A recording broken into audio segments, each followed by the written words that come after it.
Hello, you wonderful people, and welcome to another episode of Not Too Comic Book. This being a show where we talk about TV shows that are adaptations of comic books. For today's episode, I'm going to talk about the bonus episode of The Sandman. I'm going to include time codes so you can kind of jump to, whichever episode you're curious about, hearing my thoughts about, in case maybe you want to hear my thoughts about one and don't care about hearing my thoughts about the other.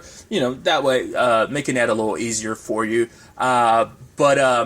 I, first and foremost, was not aware of this. I only just happened to stumble across this because they put a video out on the Netflix YouTube channel, and I just happened to see that pop up in my subscription feed.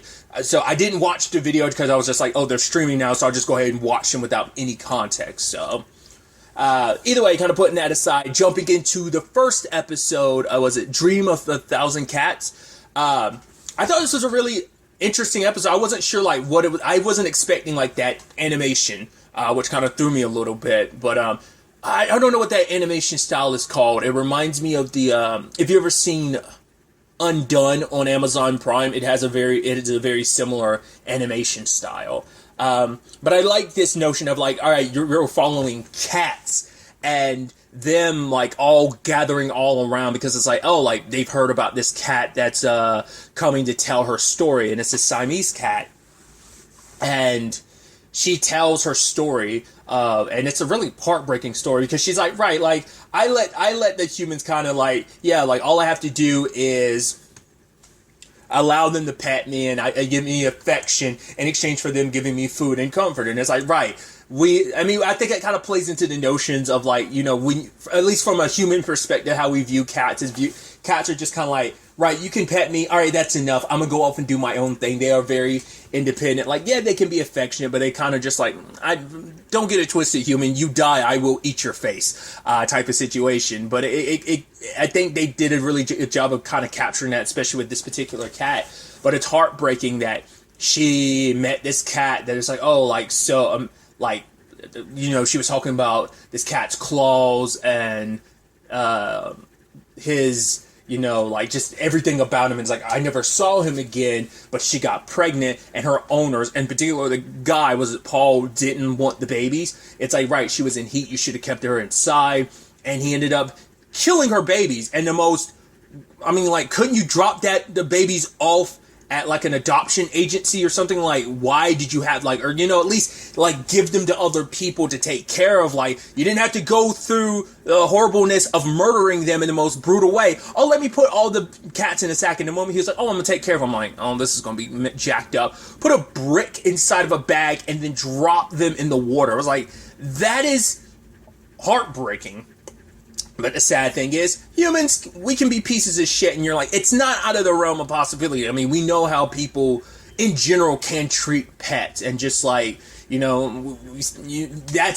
too real in that we know how that can be, and that's the heartbreaking thing and he's oh, she probably can't, who cares? She probably doesn't think about, she doesn't even realize what's going on, but it's she does, And the wife or girlfriend or the significant other, it's right, I just feel guilty about it. You're probably right, though, that, But it's I get it. Sometimes we could be oh, these animals, we'll say, oh, dogs, they probably don't really realize what's going on. I feel we can kind of, just brush it off as that. Oh, do these animals really even understand? But it's I really like this episode being kind of that, just like anything, cats can dream. They have their own wants. It's because we, it's almost this thing, and maybe I'm reading too much into it. It's almost this thing of how we can, I was almost animals speak a different language than we, we can't communicate with them the way we'd want to.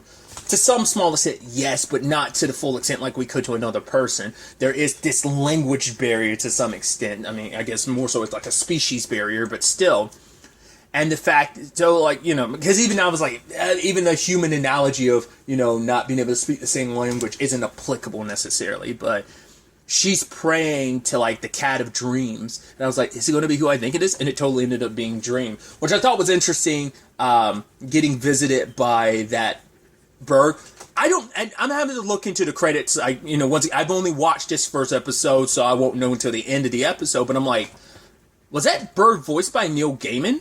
I was curious because I was like, I don't know if that's his voice or that's just someone else's. I mean, because I've heard him voiceover stuff and I've heard him a little in interviews, but I couldn't tell if that was his voice or not, voicing that crow in the middle of the dreaming.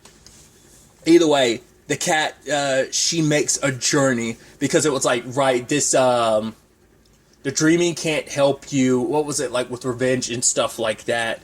But revolution, it's something that, not revolution, the cat came for a revolution, and it's like, that kind of has no place here in the dreaming, but revelation it does, which I'm like, I like that, because it's like, yeah, the notion of like, you know, what dream is talked about, what dreams and nightmares are supposed to mean, that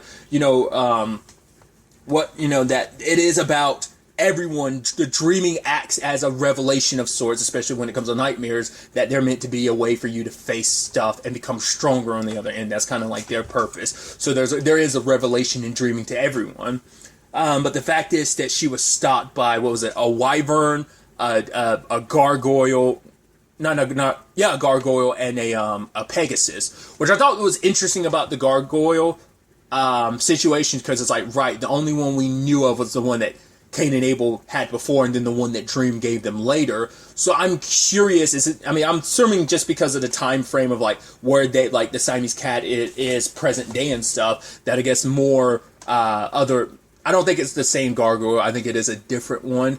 That I guess just like other people, like now that the dreaming's in full, it's in full swing again, like, just the expansiveness of this universe, that probably another gargoyle came into existence. Like I said, I don't think it's Cain and Abel's gargoyle, but the Siamese cat ends up meeting the cat of dreams, and it's Dream. And I like that they play into the notion of something we got introduced to during the show, is that Dream, and because I was under the impression, specifically with Desire, that Desire's the one that's like, right, Desire can be whatever you need them to be, which makes sense considering like everyone's desires are different. It's like, well, to be fair, I guess all of them, they're all personification of concepts that they can be whatever form you need them to be, but they have like teased like, right, Dream is whatever people needs him to be, which makes a lot of sense. Because episode 4, we saw one of the previous forms he had to that woman that he was in love with for like 10,000 years ago, how she saw him,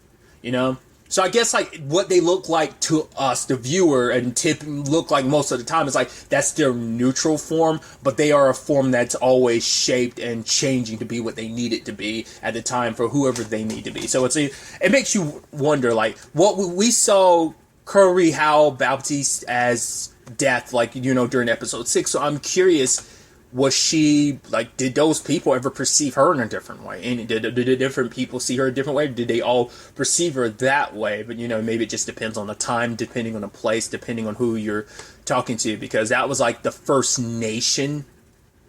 Wasn't that who, Yeah, because I think that's what, Morpheus Dream referred to them as. So either way, it's just that I like that concept of just like, right, I mean, it makes sense that these are entities, these are conceptions, not conceptions, but concepts is the word. Well, yeah, that they are whatever people needs to be. Dream is everything to everyone all at once, and so telling this cat that, right, at one point in time, telling this cat the truth, that at one point in time, cats were bigger than humans, and that cats reigned supreme, and they hunted humans. And I was like, even that cat, like, tossing a human up and down, and then, like, grabbing in its mouth. It's like, oh, the whole, not even the cat and mouse of it all, the cat and men of it all. And, but eventually one human got up, stood above, and you're almost like, is that supposed to be almost like a Jesus allegory?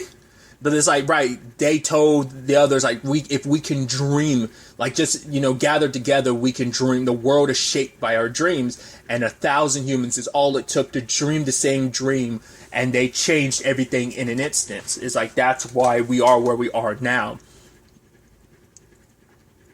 And it's like, Dream explaining that, no, like, they dreamed of a world as it is, so they changed the past and the future, that this is what the world always was and always will be from the beginning to the end of time. Like, they dreamed of it, and now it is this. They by dreaming of this world, they changed the way things are. And it's like, is that true, or is that just, you know, I mean, to be fair, your dreams do shape so much that it's like, it does make you wonder. Like, I think it's just, you know, a heady concept of just like, right, like everyone's clashing dreams of what they want the world to be, you know? And it's like, maybe at one point in time, cats did reign supreme like that because that was the world they dreamed of until someone else dreamed and like changed those worlds. Or maybe it's the competing dream worlds of like, dream is giving you what you want because this is what you dream, this is what you believe, this is what you want, because it's her way of making sense of, you know, why were my babies taken from me, you know? And to give her some way through that pain, giving her some light, something to feel, something to gain, to some goal to aim for, something to dream about. Because without dreams, it's what motivates people, it's what pushes people, and animals are no different, you know? And I like that because it's like, right, because the entire show's been focused on, you know, people dreaming, but it's like probably every creature in existence dreams. From the animals to humans, I mean, humans are animals, but the plants, you know, like bugs, like probably everything dreams in its own regard. So that's what I'm saying. Like, I'm curious, like, how much of that is like true. But when you're dealing with concepts like dream, like, it could all be true. Like, it could all be that, yes, maybe dream is just saying what the cat wants, what it needs to hear, or maybe it is true of like this was true at one point in time.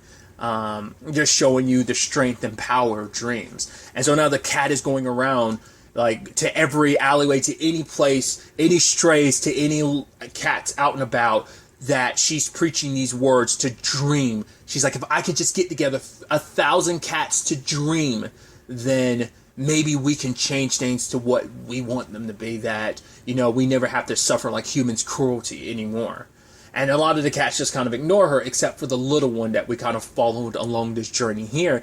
And the little one saying that I believe. And she's like, good, you know? Because that's at least one more person. Like, even if she can get just one person to believe. And she says that she will preach this until the day she dies. And I think, you know, even if she isn't able to continue this, that dream carries on into the others that she's inspired to dream. And so it no longer just becomes her dream, it becomes their dream. You know, and it's like, once again, even if she passes, it passes on to the next cat, to the next cat, to the next cat. Like, every one that she's inspired will inspire someone else. One person can inspire 2 people. Those 2 people go off and inspire 2 more, and then so on and so forth, you know? So, now, once again, the others kind of allocate everything to, like, it sounds, you know, the other cat that was with the little one was like, yeah, like, you know, she knows definitely how to spin a story, but at the end of the day, I mean, if someone is able to make it come true, that I'd be highly impressed. And we get back to the little one dreaming again, and they're like, oh, I wonder what I wonder what the little one's dreaming about. And then it kind of like growls and kind of snaps its teeth because it's like, oh, you have no idea. I like the notion of like, right, we have no idea what our pets are dreaming about. You know, it's like, once again, especially cats, which they are known to probably eat you after you die. So it's kind of like, you know, it almost plays into the notion of like, oh yeah, there's something there about that them once being on top of the food chain, especially in comparison to humans, that we were their docile pets, you know? So I don't know, I just thought that was kind of a neat little episode in that regard, of just like continuing some of the concepts we got in the show and kind of broadening that to, once again, just beyond just humans, but to cats. So I just thought that was kind of a nice little story in that regard. I thoroughly enjoy the notion of like, right, never underestimate the power of dreams, and don't just assume that you're the only one dreaming. Makes you probably think of like, makes you want to look at your pets a little bit differently. I think it's what I'm pulling away from the episode to some extent, but also just like, right, we kind of treat animals as like, oh, like they don't realize what's going on, but it's like, yeah, that's just our perception. We're not inside of their mind. We don't live in their dreams and what they dream about and what they want and what they hope for, you know? I don't know. Once again, maybe I'm getting thinking too much about it, but it's like, yeah, it's a very existential, you know, aspect of this series, which I really like, just to kind of, you know, thinking about it. And now moving on to the second part of the bonus episode, Calliope. Very interesting story. I didn't know necessarily what that was going to necessarily... I figured it's just interesting timing just because there's a meta level to this episode. Well, first and foremost, like I said, the interesting timing because there was something else where someone's trying to write a book. I won't spoil what it is, but they kind of make a very shady deal. I mean, to be told is like a story as old as time, like kind of basically... making a devil's deal type of situation. But the fact is that we get introduced to an author, Richard, played by Arthur Darvill. Obviously, things I'm best known for is Legends of Tomorrow as Rip Hunter, and God, it's been so long, but wasn't his character named Rory on Doctor Who? Those are kind of like the things like I best know him for. So... he is someone struggling with the fact is he's supposed to be putting out this new book, but he's already taken the advancement for it. The book's apparently 9 months late. People are asking him like, oh, what's it going to be? Is it going to be a new idea? Is it going to be a sequel? You could tell he was having writer's block because he was kind of being like, that would be telling. It's like, okay, that's interesting. But the reason why I was saying it was super meta is because of... part of me wonders, like, is this a story from the comic itself, or was this something they made up specifically for the show? Probably came from the comic. Either way, just there was a meta levelness of... it's like just that question he gets asked near the end of the episode where it's like, oh, like, where does it come from? The fact is you come up with so many different worlds, been so many genres and so many characters. Once again, that can describe so many books, but it's just like for what Sandman represents, the comic, it just seems so interesting because it kind of been so many genres that to me that seems so... interesting, and it just felt so meta. So I don't know if, like I said, I don't know if that's something that's more recent. Was that just written for the show, or was that something that existed even in a comic? But either way, he goes to meet this guy, that Arthur. Let's call him Fry because I'm going to butcher his first name. But visited Mr. Fry, and he ended up taking that. What was it? It's basically that it's like an amalgamation of like hair that was taken from. God, what was that word he used? It actually had like this very poetic name to it. Like not just its real name, but also like there was like a very like kind of almost beautiful name given to it. Like there's supposed to be like some mysticism to it because it's from women who have a habit of eating their own hair or something like that. I was like, oh, that was interesting. And it's meant to have magical properties. I was thinking like, oh, is he supposed to be kind of like the devil of sorts, kind of you're making a deal with, in a metaphorical sense. Lucifer's not on Earth to make deals quite yet. We haven't reached that part of Lucifer's story yet, technically, in this continuity. So making your desires come true. Either way, putting that aside, this author had captured one of Zeus's children. Calliope was the youngest of the 9, and she's a muse. Apparently, she was even Homer's muse. And I was like, oh, that's interesting. Just because once again, just like a lot of this mythology, it leans into Greek mythology, is something I am tangentially aware of, just because obviously other things have pulled from Greek stories and stuff like that, and I've just dabbled a little here and there in Greek mythology and a little Norse mythology. I am no stretch of the mind an expert. I know like the tiniest tidbits here and there. But just most recently, Muses popped up in, well, not even most recently, but obviously they are, they exist in a Vampire Diaries universe, specifically in Legacy. So, like, that's my experience with them. But Calliope is basically bound to this guy, and he gives, her to Richard. And I thought, you would hope for the best, but in the pit of your heart, you're like, oh, this is just going to be that story of human greed and just how to get what we want, we will, we are the fucked up species that loves to enslave another. So the fact is that it's like, she's like, well, no, you promised me you would let me go at the end of your death. He's like, yeah, but writers, we are liars. And at the beginning, Richard's like, I don't know about this, but it's like, nah, take her. He's like, the fact is you're supposed to woo them, but he's like, by my experience, force was, and you're like, Jesus, dude. So it's like, he's like, to get what you want, like, you're supposed to woo them, but it's like, nah, move past that and just get super aggressive. Apparently, she was held captive for him, like, for at least probably like, I think at least if you do like how long Richard ended up having her, that previous author had her, 54 years or no, 56 years, basically. Either way, the fact is he was even like, oh, you should lock her away. And it's like, well, why is that? It's like, well, eventually you'll get to the point where you don't want to look at her with that sad look on her face. Basically, it's like, oh, like having to deal with her spite and just how sad she is and her wanting to be free. It's like, yeah, how terrible of you having to face and be reminded that you are holding someone, a being hostage, that you're like, right, she's not even human, so you can kind of do whatever you want to her. And there was even that story, he's like, right, if you ever get the chance, like, you know, pass it on to your publishers to like put my book back into print.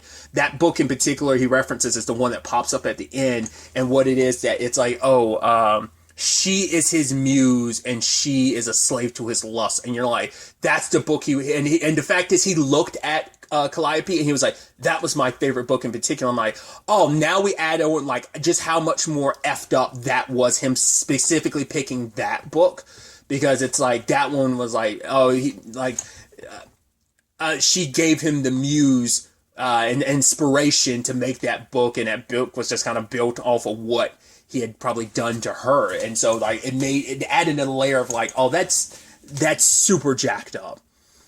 And despite, you know, you want to kind of believe, you want, like I said, you wanted to kind of be like, all right, Richard, tell me you're going to be a better person. Maybe you'll handle this differently than your predecessor with this. It's like, nope, you didn't. You locked her up and you're like, he's like, just please, I'm begging you. She's like, ask me after you free me. And he couldn't even do that. It's very much the genie thing of like 3 wishes and then I'm back to the lamp, except there is no limitation. It's like, oh, she's bound to him until he decides to let her go. He's like, just one book, that's all it takes. It's like, well, he ended up getting his one book, and then he starts like obviously merchandising it. Once again, the level of the meta levelness of it, of like, oh yeah, now like getting adapted in Hollywood and stuff, which, you know, obviously like Neil Gaiman's gotten a lot of his stuff adapted. American Gods, because I think, if I remember correctly, he wrote the book that Stardust, the movie Stardust, the book is also called Stardust, that was adapted. I think Coraline was like a short story he wrote as well. Obviously, did I already mention Good Omens? I mean, obviously Lucifer as well, because that ties into all of this as well, and all that. So it's just interesting. Once again, this is just how meta that is. But to be fair, once again, this isn't just applicable to him. This is applicable to like a lot of authors who are having their work adapted.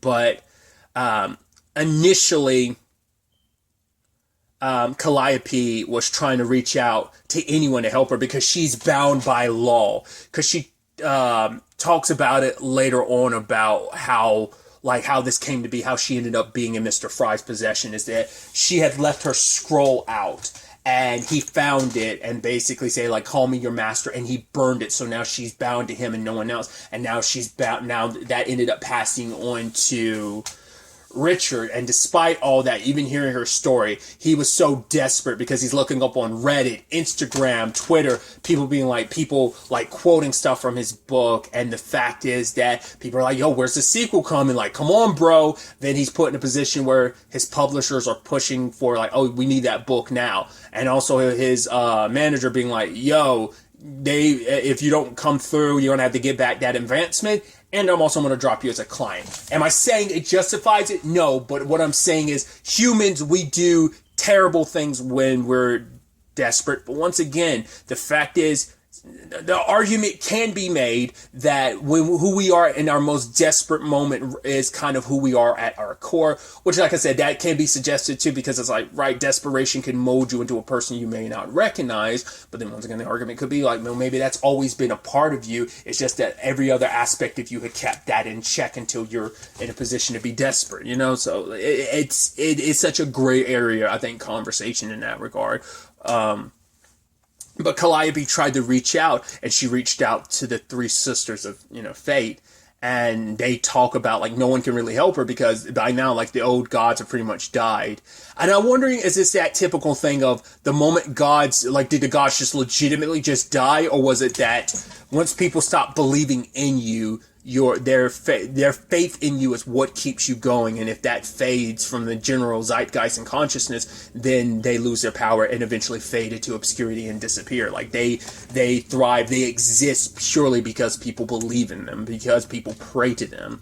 So there are no gods to help her. It's like, there are the Endless, but even they're like, yeah, the Endless are kind of going through their own thing right now. And we learn about Calliope and Dream circumstances. Second, when you've been around as long as the Endless have been, of course they would have had people here and there. Obviously, I touched on it a little bit last episode about like how Dream was kind of like manifested as a cat, right? Well, like I talked about like in episode 4 when he was in hell that one of his previous lovers saw him in a certain light, saw him a certain way, right? And so now it's like, oh, we're kind of getting expansive lore of like, right, your love situation. This one in particular is interesting because him and Calliope had a child. And the way they were talking about the story is like basically that child found its way to Hades for his lady love.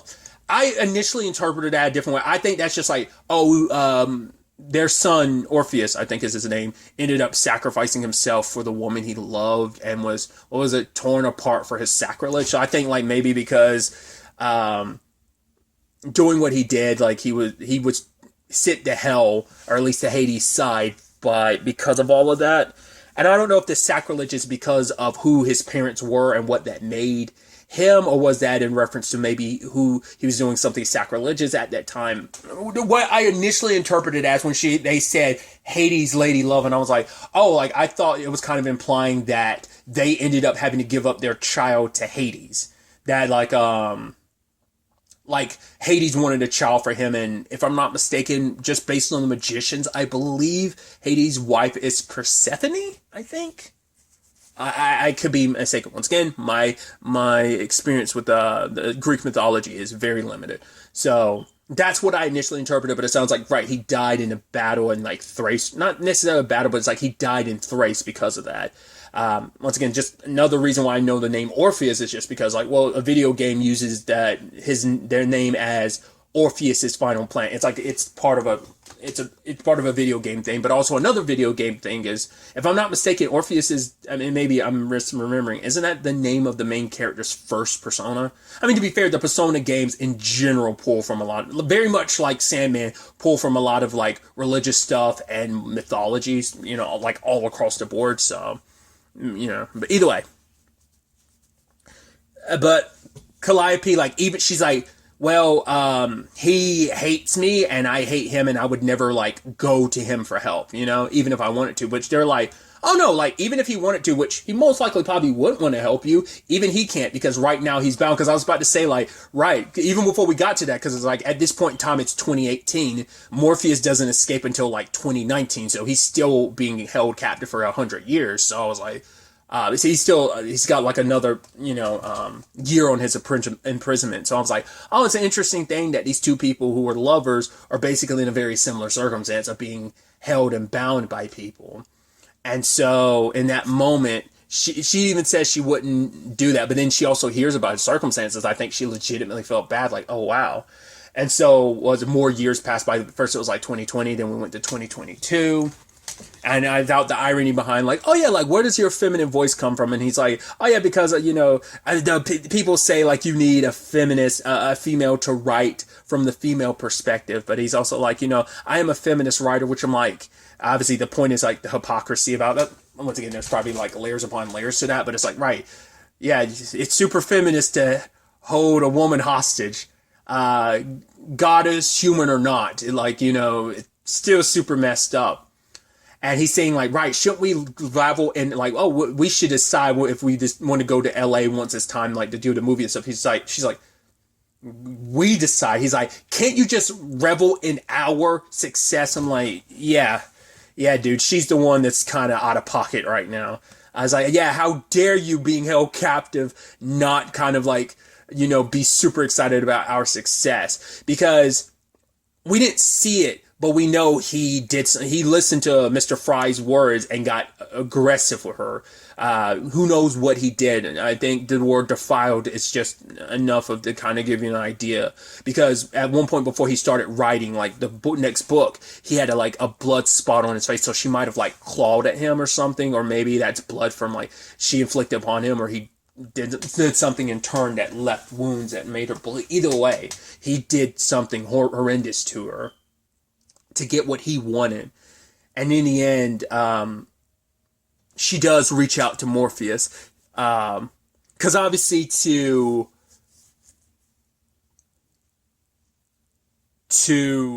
Richard, the name meant nothing to him when he saw Morpheus. He's like, oh, who is this? She's like, oh, it's the king of dream, the god of dreams. And he was like, you belong to me and no one else. And all she needed was him to burn the letter, and it eventually got to Morpheus, and he came to her. She's like, I never thought you would come for me. And she's like, despite everything, he's like, the fact is that all you needed to, like, I heard your circumstances. She's like, I heard about your imprisonment. I'm sorry. He's like, no, like, you had it worse than me. She's like, and comparing trauma and captivity, it just compounds like what we've been through. So like, let's not even compare and contrast wounds. You know, we both suffered in our own right. And she's like, oh, so you want to make him suffer? And it's like, even death won't make up from what he's taken from me. And he's like, he still needs to be punished. She's like, why? Because I was once short. It's like, because he hurt you, you know, because despite everything, like hearing from her again after all this time, like we have no idea like how long it's been for them, that the fact is it meant the world to him, that he still felt that way about her, that she still means something to him. Even the situation in Hades, like I'm not in Hades, but in hell, like that woman reaching out to him, like he did feel regret and sadness, because it was like, right, these are people he loved that, and his, you know, betrayed him to some extent, right? And I think that's a neat little parallel between that situation in episode 4 and the Calliope thing, because it further shows how much this is the difference. Then is because Dream went through everything he went through. He was still on his journey, and he was still the Dream who he was previously, and not the Dream he eventually becomes at the end of the season. So his response to Calliope is a lot different than it was then in episode 4. So I think that's just kind of an interesting growth and change of his story, but. Going through it, he ends up getting to Richard, and Richard's like, oh, who are you? Oh, you're going to call the police? He's like, no, I'm not going to go through something of human agency. Let her go. And he's like, I can't. The fact of the matter is, without her, I have no ideas. You have all this for ideas. Fine, I will give you ideas more than you can handle. And it's like, yeah, Richard found out from her. It's like, wait, you were married? Wait, you had a son? She's like, yes, but it's not like you never bothered to take the time to get to know me. I've always been your possession and your thing. You're no different from Mr. Fry. You could have been, but you didn't. You didn't choose to give into your better nature. You gave into your desires, and that's what mattered most and first and foremost to you. And so she's like, hey, it's kind of too late now. And now, basically, they set it up so that Dream makes it so that the ideas do come to him, but over and over, it's too much for him to handle. Like this, they will never stop, you know, pouring out of him. One of the people that's in his class or whatever, Nora, she's the one that brought him like that thing of hair in the first place. I kept wondering, like, why do I recognize that actress? Turns out that's oh God, I just looked up her name.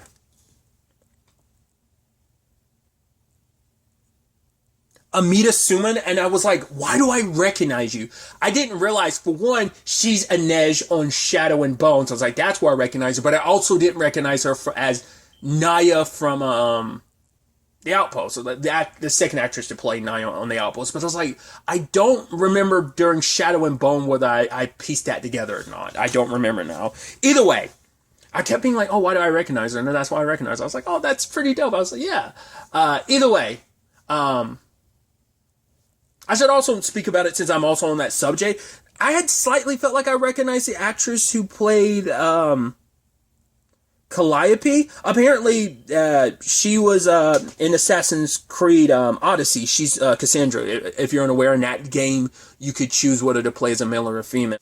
Either way, putting that aside, the fact is that the whole situation with Rick, I thought was so fascinating when it's like his fingers were messed up. I was like, how did the hell did that happen? He's like, right, I needed to get the ideas down. They just kept pouring out, and I have pen and paper. So he like wrote the stories down in blood on the wall. You're like, ugh, it kind of makes you like that tingly feeling with your own fingers. We kind of go, ugh, it kind of gives you an unsettling feeling. And so he's asking Nora, it's like, please go to my house and like let her go. Tell her she's free. It was all her. And Nora does that, but Calliope's already going. Like I don't know whether it's like the door being open was enough, or the fact is him finally setting her free was already enough. Like the door was just a metaphor that it's like she could technically like leave the moment he wanted to set her free. That's all he needed. Or like I said, maybe the door needed to actually be open to kind of complete the transaction. I don't know. But like I said, that book being the only thing left. Ironically, once again, that's the thing that Arthur had left, because we found out during the story that he ended up killing himself, because that's the same book once again that he wanted Richard to like get other people to publish, because he was someone that he spent so much time writing stories, but he had fallen out of print and no one had really read his stories. Yeah, you had all this success, but as a writer, for your stories to not be as relevant anymore, like obviously it's going to strike you to some core, because everyone wants to be relevant. They want to be remembered. They want to be kind of in the general zeitgeist type of thing. Once again, just that human nature element of it all. But in the end, Calliope thanks Morpheus. It's like, right, you don't kill that human. He's like, despite all that he's done. And it's like, I won't forgive what he's done, but I must forgive the man, not for him, but for me. It's her way to heal. It's not. So Morpheus does end it all. But the thing is, in the process, Morpheus took everything from him. There are no ideas for him, because he's like, right, he's like the name, he couldn't even remember Morpheus's name, because it isn't just like the stories can't come to him anymore. It's like, no, Morpheus robbed him of everything. It's like, no, your punishment will be like, you will go through the rest of your life, never continue, like, yes, you have this success, but this is all you will have. You have no more ideas going forward, not even just storytelling wise. It just, I think his mind is either it's just the aftermath of his mind being flooded with all those ideas and it was too much for his mind to handle and it broke, or just like Morpheus specifically broke his mind in the end by taking away all of his ideas. But just that final line from him being like, it was all hers, and Nora's like, who? And he's like, I have no idea. I was like, ooh, how poetic, And Morpheus asks Calliope what she plans to do next. She wants to make sure what happened to her never happens to her or anyone else. Her and her sisters were bound by rules that they never had a choice in the making, and she wants to change that. And Dream wants to go to his world too. He'll make a change on humankind as well, to be given to the better angels rather than their worst demons, And even her commenting on how Morpheus is different. She's like, the fact is the old you would have never came ever if I had asked you to come. And even he kind of looks down, because he knows, like, the sad thing is, it is true. He talks about, I've been through a lot on this journey, but he kind of just stops himself being like, it doesn't matter. So they both go their separate ways, but she was like, I would love to visit the realm of dreams and we could talk and properly grieve our son. And he's like, maybe one day, and she's like, I understand. And them going their separate ways. So I'm curious, like, if there is a season 2 to this. I think we could probably see a potentially Calliope pop up in the future, probably like a one-off episode. But I'm curious what kind of effect this will have on Dream going forward. And I thought that was just kind of like, it's this sad tale, but also like the tragedy of their love story in the middle of this, but also being reunited. But once again, who Dream was before and wouldn't respond well, but like the fact is, sadly, time worked out. It is sad that it took imprisonment for both of them to end up here, because especially like Dream was very much, he despised humans, and for a good chunk of the show, just because of his own imprisonment, and he kind of held that against humans.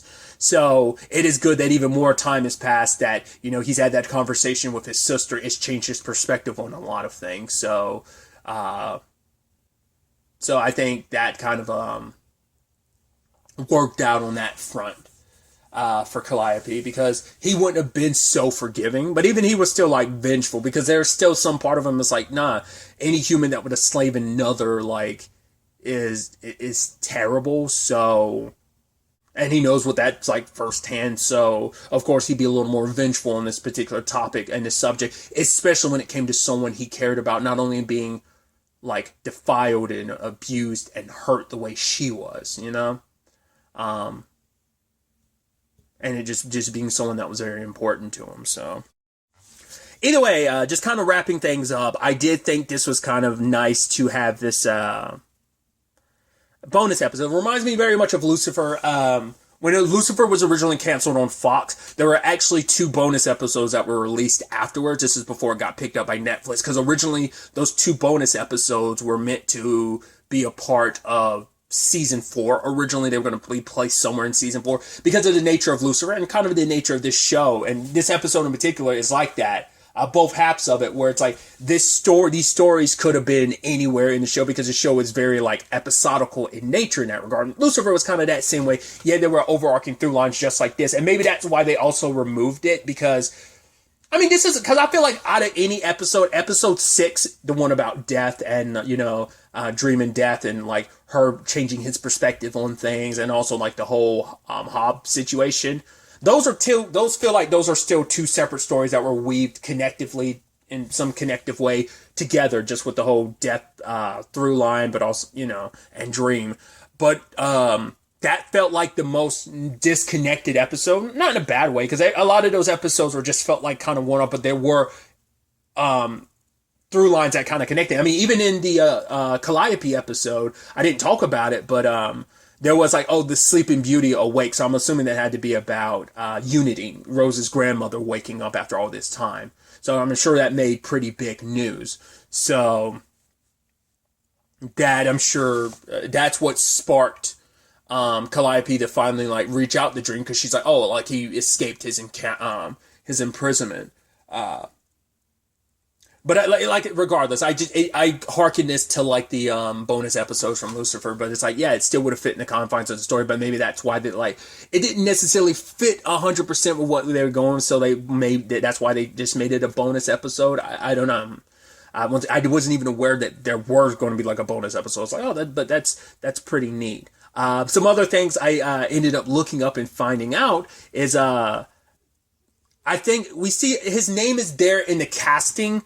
But Neil Gaiman, I think he did voice that crow in the Dream of a Thousand Cats episode, and also because I figured as much, because once again I've heard him during interviews and stuff, but also he did a voiceover. He voiced God in one of said bonus episodes of Lucifer, so that's where that is. But also, a name I saw up there too was interesting, was James McAvoy, which I can only assume he voiced Dream as the cat king of dreams. And I was like, that's interesting, because if you're unaware, James McAvoy also voices Dream in the Audible book, because that's more of a direct adaptation of the comics, and he voices Dream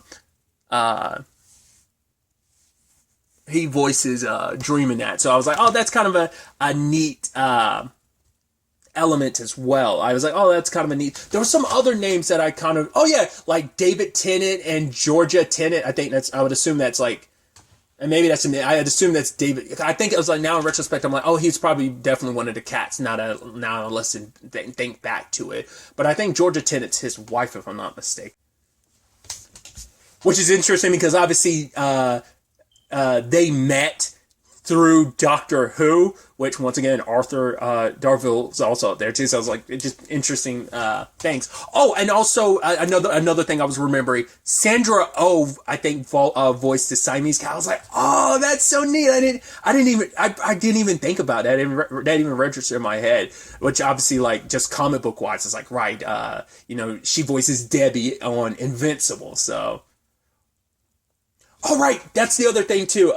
God, I'm rummaging through stuff because I'm remembering. Michael Sheen also did a voice. I'm assuming he was like one of the cats too. Which, once again, David Tennant and Michael Sheen were on Good Omens, which also is getting a second season. So it's like, that was like written by Neil Gaiman. Jesus, I'm sorry, not Terry Hatcher, Terry Pratchett. Terry Pratchett, sorry. I'm confusing Terry Pratchett with the actress Terry Hatcher, just because the name Terry and just that. Either way, ignore me. But yeah, just interesting all around how that worked out. I like I said, I'm like rambling a little bit, but I hadn't seen the credits obviously until I finished the Calliope episode, just because I watched them one at a time. So that's why I'm kind of like including all this right here. But yeah, I'm curious, are we going to get any more bonus episodes? It seems like this might be the only one, just from the little bit I didn't read too much into it, but just seeing it just dropped. So maybe news will come out in the future whether or not, maybe this might be the only episode they necessarily had still in the can, that maybe they were going to put that into season 2. Kind of, if you've seen Sense8, it had a Christmas special episode to bridge season 1 to season 2, but it also kind of acts as the first 1-2 episodes of season 2. Just kind of an interesting comparison of just how they handle that as well. But either way, I thoroughly enjoyed these bonus episodes. Like I said, my fingers crossed. I'm very excited. I'm really excited for a season 2 of this. Hopefully, it does get greenlit, because I'd love to see what stories we get in season 2, where the story takes us, especially with everything with Desire and everything, just because, I'm not well versed in the comics, so I don't know what to fully expect going forward. So, but yeah, once again, I've rambled plenty enough. But really, that's all I wanted to talk about. Until the next time we meet, be happy, be safe, live life to the fullest, and enjoy it. Good day, and goodbye.